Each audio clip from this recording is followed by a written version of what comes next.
A paz do Senhor a todos os amados irmãos da congregação da Modelo. Quero cumprimentar os obreiros, cumprimentar o pastor Isaac, o pastor Alexandre, cumprimentar o nosso obreiro Vandemárcio, que nos está dando a honra de trazer a palavra de Deus aos nossos amados irmãos desta querida igreja, a qual nós passamos por ela.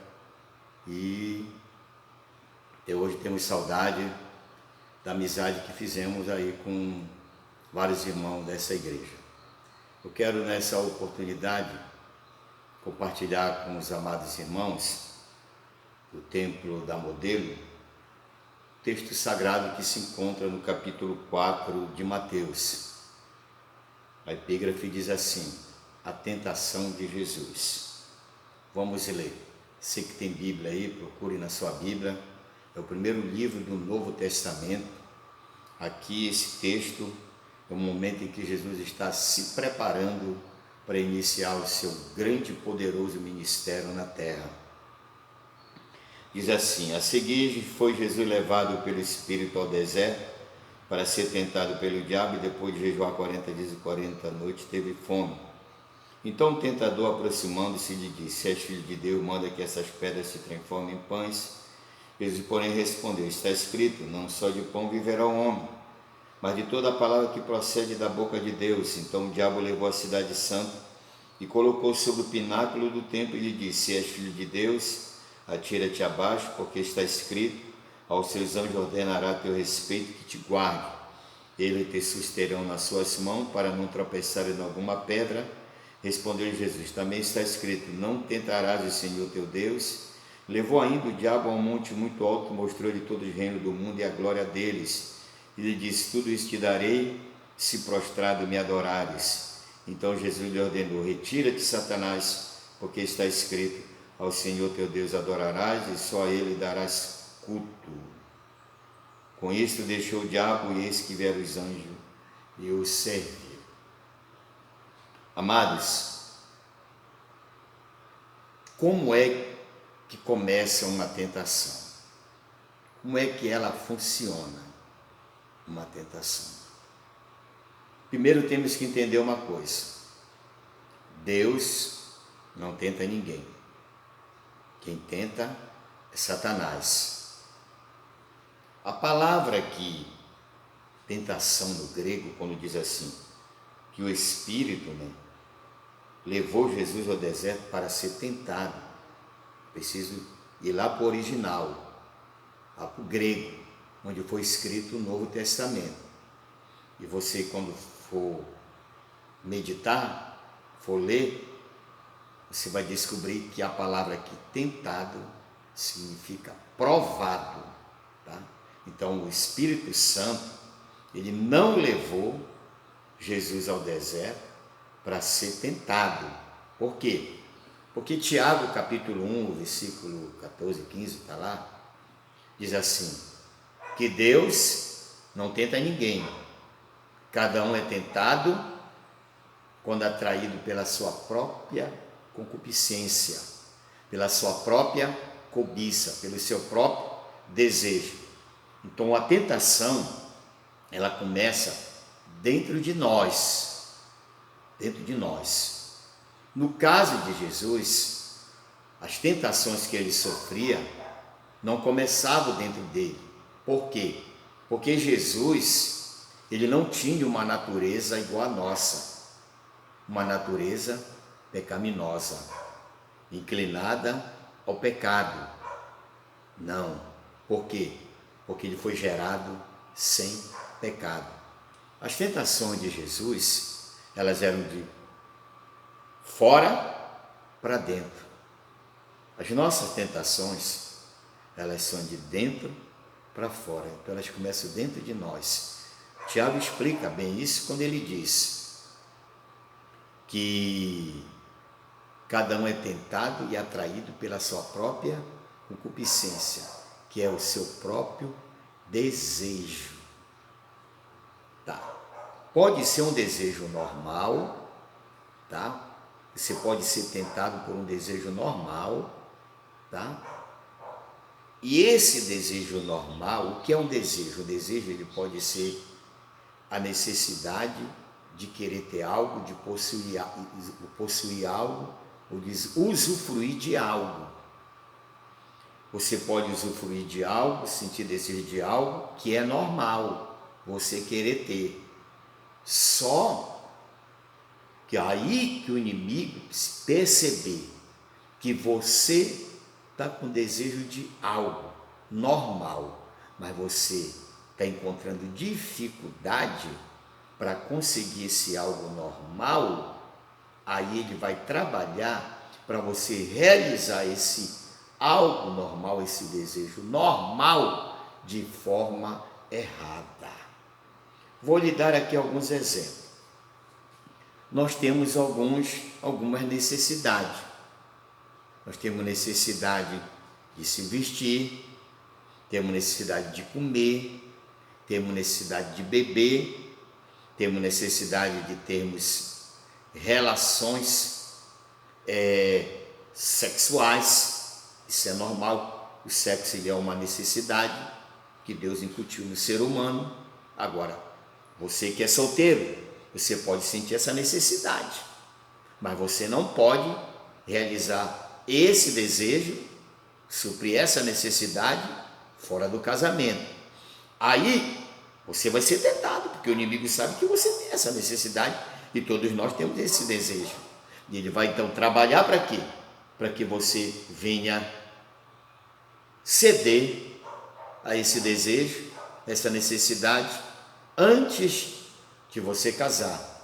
No caso dos casados, ele sabe que nós temos também essa necessidade. E qual é a forma de realizar essa necessidade, esse desejo normal? É com o nosso cônjuge. Mas aí ele vai trabalhar, ele vai me tentar para me realizar esse desejo, essa necessidade de forma errada, sem ser com o meu cônjuge. Então, quando o inimigo percebe que nós estamos com uma necessidade, que nós estamos com um desejo, tá? Essa necessidade é um desejo normal, ele vai tentar transformar o desejo normal a realizarmos de forma anormal, de forma errada. Agora, se ele perceber que esse desejo que nós estamos sentindo, essa necessidade de querer realizar de forma errada, e perceber que nós estamos querendo isso, vai ser mais fácil para ele, entendeu? Porque se o desejo já for pecaminoso, aí é mais fácil para o inimigo nos tentar e nós cedermos à tentação. Então, nós podemos ter um desejo normal e sermos tentados a transformar, a realizar esse desejo de forma errada. Nós podemos ter um desejo pecaminoso e aí sermos tentados a realizar de forma errada. Beber é uma necessidade, eu posso sentir esse desejo, mas aí o inimigo pode trabalhar, tá aquele sol quente de verão, 36 graus, aquela sede. Qual é a forma de realizar esse desejo certo? Beber água, tomar um suco, um refrigerante, mas o inimigo pode tentar eu realizar esse desejo tomando uma cerveja bem gelada. É assim que as tentações começam. Você está entendendo? Comer, um desejo normal, né? Porque é um momento que nós sentimos fome, é uma necessidade. Como beber é uma necessidade. Mas quantas pessoas que nós conhecemos, né? Que elas estavam com fome e aí elas realizaram esse desejo como? Foram roubar, foram pegar no supermercado, roubando algo para se alimentar. Já vimos pessoas que foram pegas no supermercado, roubando algum alimento, furtando. Aí quando foi pego, disse: por que você fez isso? Porque eu tenho tantos filhos e estão passando fome. Então observe, uma necessidade que ele estava, a família estava, um desejo, se transformou num desejo de realizar de forma anormal. E aí que aconteceu? Deu tudo errado e foi preso. Então você entendeu como é que as tentações elas começam, elas têm início. Aqui o texto, observe, Jesus está no deserto, jejuando, né? Jejuando e orando. E aí diz aqui que depois de jejuar 40 e 40 noites, teve fome. Observe, ele teve fome. Fome é um desejo. Geralmente a gente não come sem fome, né? É uma necessidade. Satanás percebeu que Jesus, após o jejum, estava com uma necessidade chamada fome, um desejo chamado fome. Aí ele se apresenta. Por isso que Pedro diz que Satanás é como um leão que ruge ao nosso derredor,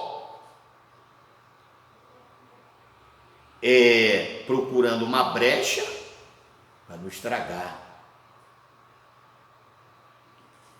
Ele está sempre nos observando, nosso olhar, nosso andar, nosso falar, nosso desejar. Ele percebe quando esse desejo está dentro de nós, porque geralmente quando nós estamos com esse desejo, alguma necessidade, nós expomos isso. E às vezes não é preciso nem expor. Tá? Como o caso de Jesus aqui, ele sabia que ele tinha jejuado 40 dias, 40 noites, que seu corpo queria alimento. Então uma necessidade, quando ele percebeu essa necessidade, o que é que ele faz? Ele vem e se apresenta, ele tenta Jesus. Aí ele diz o que? Transforma essas pedras em pães. Ele não manda comer. Por quê? Porque Satanás, amado, ele não é tão burro assim. Ele continua com a sua sabedoria, mas usando para o mal. Então, qual era a tática dele aqui? A tática dele aqui era assim: Jesus está com fome, Jesus está com uma necessidade. Vou chegar até ele e vou dizer para ele transformar a pedra em pães. Quando ele vê que ele transformar, que ele vê os pães, ele vai comer, porque ele não vai se controlar, porque ele está com desejo. Quando ele vê o desejo, vai aumentar. E quando o desejo aumentar, ele não vai se controlar, ele vai comer. Foi isso que ele maquinou. Você está entendendo? Só que Jesus, amado, conhecia o tentador. Jesus não poderia fazer o que Satanás queria. O que Jesus faz, amado, para vencer a primeira tentação? Jesus desembainha a espada e diz: está escrito, não só de pão viverá o homem, mas de toda a palavra que sai da boca de Deus. Esse texto está lá no livro de Deuteronômio. Jesus cita a Bíblia para ele. Jesus cita o pergaminho para ele, as escrituras sagradas para ele. Então essa tentação foi vencida com o poder da palavra. O salmista vem e diz assim: guardei a tua palavra no meu coração para não pecar contra ti. Nesse momento de pandemia, nesse momento de crise, onde nós não estamos tendo cultos normais, reunidos, nós não podemos nos apartar da palavra, nós não podemos deixar de meditar nela, estudar ela, ouvir ela nesse momento tão difícil. Ela precisa estar guardada no seu coração.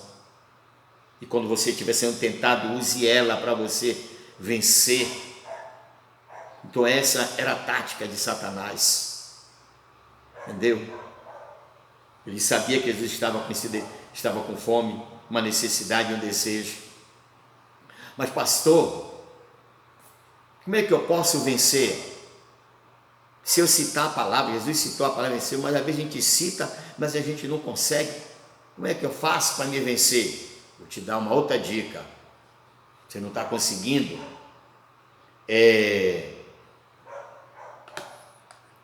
Esse celular está ligado aqui numa extensão, tá?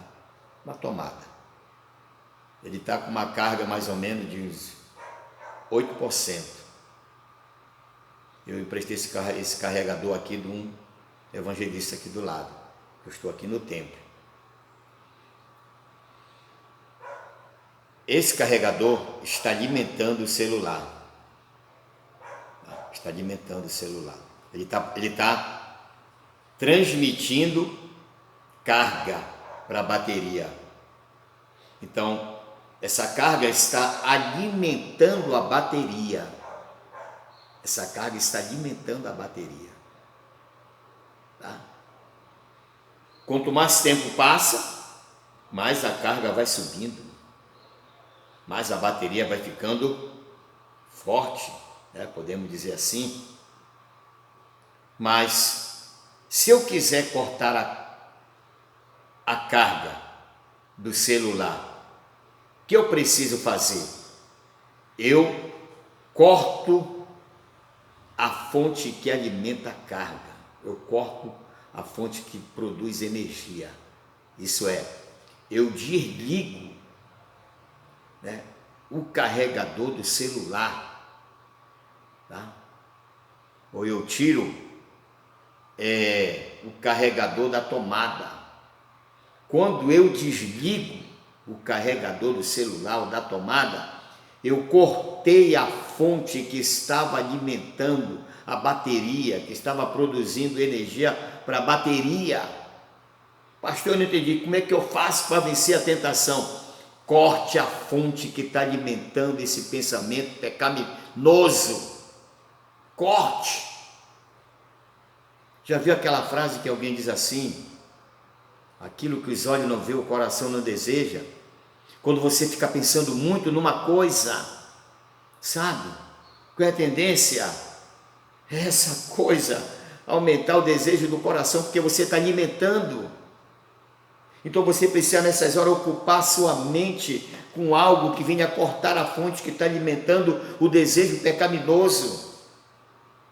Está entendendo? Vou lhe dar um exemplo de como também outra forma de vencer, de cortar a fonte. Você é casado, mas você está tendo umas conversas secretas nas redes sociais, por algum aplicativo, com alguém do sexo oposto, e aquilo está aumentando porque você está tendo uma conversa secreta. Você diariamente, frequentemente, você conversa com esta pessoa pelo WhatsApp, pelo Messenger, seja pelo Face, seja pelo Instagram, por qualquer desses aplicativos. Você está alimentando. Quando você conversa, você quer vencer, corte a conversa, corte, bloqueie a pessoa, se for possível, para você vencer. Troque de chip, se for possível, para você vencer, não ter mais contato com essa pessoa. Você cortou a fonte que alimenta. Sabe por que às vezes caímos? Porque nós alimentamos, irmãos. A maioria das pessoas que caem é porque elas alimentam isso. Não tem como vencer dessa forma. Quando você conheceu alguém, soube de alguém que caiu, porque já vinha alimentando. Então desligue a fonte que alimenta essa tentação para você vencer. Qual foi o erro de Eva? Eva lá no Éden, ela conversa com a serpente, ela conversa com Satanás. Estava sendo tentada e conversando. Jesus está aqui, olha, sendo tentado e não tem diálogo. Jesus só dá de espada para lá, corta para a direita, corta para a esquerda, é golpe em Satanás. Foi assim que ele venceu, amor. Então Jesus não dialogou com o inimigo, Jesus não alimentou conversa com o inimigo. Quantas pessoas estão alimentando conversa com seus inimigos, estão sendo tentados, e agora eu não sei o que é que eu faço. Sabe o que você faz? Corte a fonte que alimenta. Foi assim que Jesus fez. A segunda tentação, ele leva Jesus ao pináculo do templo e manda Jesus se lançar de lá, que os anjos vão aparar. Ele usa a própria palavra. Era com a intenção que Jesus saia de lá ensoberbecido, que é um super-homem, se lançou do templo abaixo, não morreu. O ego, o orgulho, para, ficar inchado. Muitos caem nesse pecado, nessa tentação, quando faz obter um grande feito. Você está entendendo? E a última tentação, ele oferece o quê? Observe que ele mostra a glória do mundo, os poderes do mundo, fama, sucesso, poder, posições, mulheres, era isso. Riqueza, ele oferece. Entendendo? Por que ele oferece isso? Porque ele sabia que lá na eternidade, no futuro, Jesus vai governar o mundo. Ele já sabia. E ele queria que Jesus governasse buscando atalho e de forma antecipada. Então o diabo sabe que às vezes Deus tem algo para mim, Deus tem algo para você, para nos dar. Ele fez promessa. E ele vai tentar fazer com que essa promessa venhamos realizar buscando atalho ou de forma errada, fora da vontade de Deus. Mas lá na frente, a escada que nós subimos, que está apoiada na parede, a gente vai descobrir que ela está apoiada numa parede falsa e é queda. Aquilo que era sucesso foi fracasso. Jesus sabia disso. O que ele faz? Usa a espada novamente. E quantas pessoas que Deus tinha uma chamada, para um ministério, um projeto, uma obra, buscaram atalhos, tentaram realizar de forma errada, antecipada, deu tudo errado. Foram para outro ministério, até foram consagrados e deu tudo errado. Por quê? Porque o diabo sabe muitas das vezes o que Deus tem para mim e para você.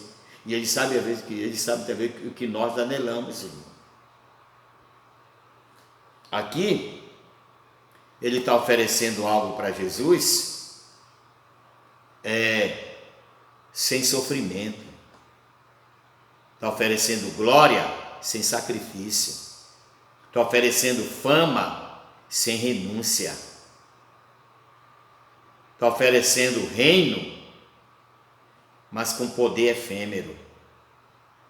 E muitos caem nessa cilada.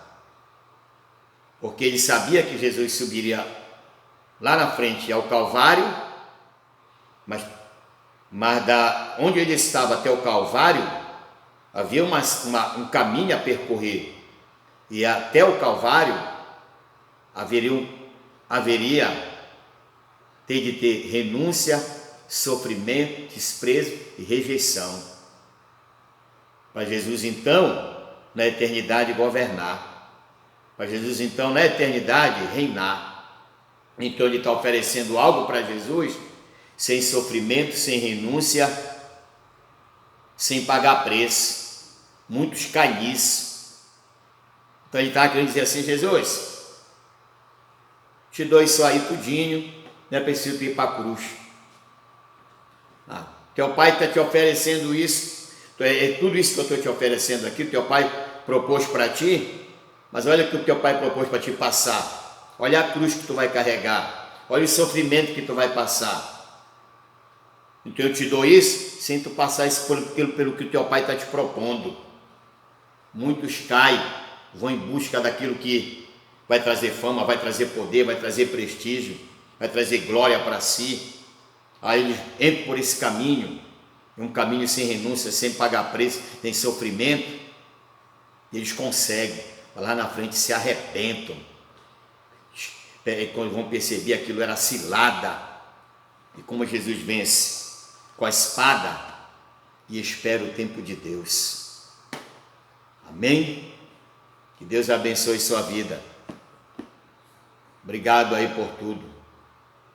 Obrigado aí aos amados irmãos da Modelo. Obrigado aí ao pastor Isaac, todos os pastores que auxiliam aí, nosso irmão Vandermárcio, que nos deu essa honra aí de trazer essa palavra nesse momento que nós estamos vivendo aí dessa pandemia do Covid-19. Mas queremos que vai passar e brevemente nós estaremos todos juntos celebrando o Senhor como era outrora, amados. Então fique na paz, deixa eu orar por você, pela sua vida. Pai, abençoa todos os amados irmãos da congregação da Modelo, pastor Isaac, pastor Alexandre, abençoa os obreiros que auxiliam aí, a liderança, abençoa os conjuntos, abençoa todo o teu povo, Pai. Eu quero que tu estenda a tua mão, que tu ajude, que tu dê graça, que tu dê vitória, que tu fortaleça, que tu prospere, em nome de Jesus. Um abraço a todos e fique na paz do Senhor Jesus.